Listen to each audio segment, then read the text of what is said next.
ಅದ್ರ ಜೊತೆಗೆ ಇಲ್ಲಿ ಬೆಲ್ಲೂ ಇರ್ತದೆ. ಯಾಕಂದ್ರೆ ಇವರ ಅರ್ಥತಜ್ಞರು ಅಲ್ಲ ಅನ್ನೋದು ಈಗಾಗಲೇ ಪ್ರೂವ್ ಆಗ್ತಾ ಬಂದದ್ದು. ಇಲ್ಲಿವರೆಗೂ ಘೋಷಣೆ ಮಾಡಿದ್ದು ಮತ್ತೊಂದು ನೋಡಿದಾಗ ನಮ್ಮ ದೇಶ ಸಮೃದ್ಧ ಆಗಬೇಕಾಗಿತ್ತು, ಜನಕ್ಕೆಲ್ಲ ಅನುಕೂಲಗಳಾಗಬೇಕಾಗಿತ್ತು. ಅದಾಗಿಲ್ಲ. ಮನಮೋಹನ್ ಸಿಂಗ್ರ ಕಾಲದಲ್ಲಿ ಇದ್ದಂಥದಕ್ಕೆ ಇವತ್ತು ನಾವು ಕಂಪೇರ್ ಮಾಡಿದಾಗ ಇವತ್ತಿನ ಈ ರೂಪಾಯಿ ಮೌಲ್ಯ ಎಷ್ಟು ಡೌನ್ ಆಗ್ಯದಪ್ಪ ಡಾಲರ್ ಮುಂದಂದ್ರೆ 95-100 ರೂಪಾಯಿ ಯಾವ ಬೇಕಾದ ಆಗ್ಬೋದು. ಈಗ ನಾವು ಯಾವುದನ್ನು ಆಮದು ಮಾಡಿಕೊಳ್ತೀವಿ ವಸ್ತುವನ್ನು, ಅದಕ್ಕೆ ನಾವು ಅತ್ಯಂತ ಹೆಚ್ಚಿನ ಪ್ರಮಾಣದ ದುಡ್ಡು ಕೊಡಬೇಕಾಗ್ತದೆ. ಒಂದು 100 ರೂಪಾಯಿ ಆಯ್ತಪ್ಪ ಅಂತಂದ್ರೆ, $1 ಬೆಲೆ ಆಯ್ತಂದರೆ ಅಷ್ಟು ದುಡ್ಡು ನಾವು ಕೊಡಬೇಕಾಗ್ತದಲ್ಲಿ.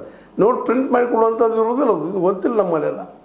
ಎಷ್ಟು ಜನಕ್ಕೆ ಗೊತ್ತಿಲ್ಲದೆ ನೋಟ್ ಪ್ರಿಂಟ್ ಮಾಡಿ ಕೊಡ್ಬೋದು ನಾವು ಅಂತೇಳಿ. ಆದರೆ ಆ ಮಟ್ಟಿಗೆ ಇನ್ನೂ ಹೆಚ್ಚಾಗ್ತದೆ ವಿನ ಡಾಲರ್ ಬೆಲೆ ಕಡಿಮೆ ಆಗೋದಿಲ್ಲ ಅಂತ. ಎಲ್ಲ ಕಾರಣಗಳಿಂದಾಗಿ ಇವತ್ತು GDP ಆಯಿತು, ಮತ್ತೆ ಆಯಿತು, ನಮ್ಮ ಇಡೀ ದೇಶದ ವ್ಯವಸ್ಥೆ ಗಬ್ಬೆದ್ದು ಹೋಗುವಂಥ ಪರಿಸ್ಥಿತಿ ಬಂದ ದೊಡ್ಡ ಪ್ರಮಾಣದ ದಾಳಿ ಆಗುವ ಸಾಧ್ಯತೆಗಳಿದಾವೆ. ಇದನ್ನು ಮಾಡಿದವರು ಯಾರು ಅಂದರೆ ನಾವು ಸ್ವಯಂ ಕೃತಾಪರಾಧಗಳು ಅಂತ ನಾವು ಮಾಡ್ಕೊಂಡಿವಿ. ಮಾರ್ಚ್ನಲ್ಲಿ ಈಗ ಮಾತಾಡುವಂಥ ಮಾತುಗಳನ್ನ ಮಾರ್ಚ್ನಲ್ಲಿ ಅನುಷ್ಠಾನಕ್ಕೆ ತಂದಿದ್ದಾರೆ ಮೋದಿಯವರು. ಅವ್ರು ಎಲೆಕ್ಷನ್ದಲ್ಲಿ ಗೆಲ್ತಾರೋ ಬಿಡ್ತಾರೋ, ಬಟ್ ನಮ್ಗೆ ಸರ್ಕಾರ ಎದಕ್ಕದಪ್ಪ ಅಂದರೆ ಇವತ್ತು ಮೋದಿಯವ್ರ ಸರ್ಕಾರ ಎದಕ್ಕಂದ್ರೆ ಎಲೆಕ್ಷನ್ಗಳನ್ನ ಹೆಂಗೆ ಗೆಲ್ಲೋದು, ಎಲೆಕ್ಷನ್ಗಳನ್ನು ಗೆಲ್ಲೋಕೆ ಏನು ಮಾಡ್ಬೋದು, ವಿರೋಧ ಪಕ್ಷನ ಯಾವ ರೀತಿ ಕಟ್ಟಿ ಹಾಕೋದು, ಬದಿಗೆ ಸರಿಸೋದು ಅನ್ನುವಂಥ ಮಾತುಗಳು ನಾವು ನೋಡ್ಬೇಕಾಗಿದ್ದೀವಿ. ಯಾಕಂದ್ರೆ ನಿಜವಾಗಿಯೂ ಎಲೆಕ್ಷನ್ ನಡೆಸಬೇಕಾದಂಥವ್ರು ಯಾರು? ಮೋದಿಯವರಲ್ಲ, ಚುನಾವಣಾ ಆಯುಕ್ತರು. ಚುನಾವಣಾ ಆಯೋಗದ ಇಲ್ಲ. ಆದ್ರೆ ಚುನಾವಣಾ ಆಯುಕ್ತರನ್ನು ಆಯ್ಕೆ ಮಾಡೋದಕ್ಕೆ ಏನದಪ್ಪ ಅಂತಂದ್ರೆ ಮಾನದಂಡ 2 ಓಟು ಕೇಂದ್ರ ಸರ್ಕಾರದಲ್ಲಿ, 1 ಓಟು ವಿರೋಧ ಪಕ್ಷಕ್ಕೆ. ಸಹಜವಾಗಿ 2 ಕಡೆ 2 ಓಟ್ ಯಾರ ಕಡೆ ಇರ್ತಾರೋ ಗೆಲ್ಕೊಂಡು ಹೋಗ್ತಾರೆ.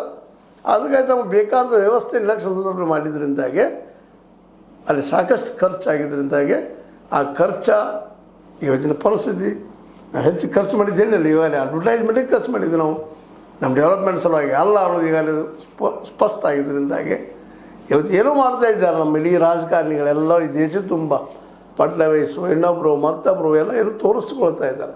ನಾವು ಪ್ರಾಮಾಣಿಕವಾಗಿ ಸಜ್ಜನರಿದ್ದೇವಪ್ಪ, ನಾವು ಖರ್ಚು ಮಾಡೋದಿಲ್ಲ ಅಂತೇಳಿ. ಇತಿಹಾಸ ಯಾರಿಗೆ ಗೊತ್ತಿಲ್ಲ ಇವ್ರದ್ದೆಲ್ಲ ಯಾವ ರೀತಿ ಬದುಕು ಮಾಡಿದ್ದಾರೆ ಇವತ್ತು ಅನ್ನುವಂಥದ್ದು. ಅದೇನೂ ಇರಲಿ, ಇವತ್ತು ಮೋದಿಯವರು ಈ ಏನು ಘೋಷಣೆ ಮಾಡ್ತಾ ಇದ್ದಾರೆ, ಬಂಗಾರ ಕೊಡಬೇಡ್ರಿ, ಮುಂದೆ ಅದೇ ಕಾಲಕ್ಕೆ ನೀವು ವಿದೇಶಗಳಿಗೆ ಹೋಗಬೇಡ್ರಿ. ಇನ್ನು ವಿದೇಶಕ್ಕೆ ಯಾರು ಹೋಗ್ತಾರೆ ರೀ? ವಿದೇಶಕ್ಕೆ ಹೋಗೋದಾಯಿತು, ಬಂಗಾರ ಕೊಡೋದು. ನಮ್ಮ ಬಡವರಿಗೆ ದುಡಿದು ತಿನ್ನುವಂಥವ್ರಿಗೆ ಬಂಗಾರ ಕೊಡ್ಲಿಕ್ಕೆ ಸಾಧ್ಯ ಇದನ್ನ 1.5 ಲಕ್ಷ ರೂಪಾಯಿಗಳನ್ನು ಕೊಟ್ಟು ಒಂದು ತೊಲೆಗೆ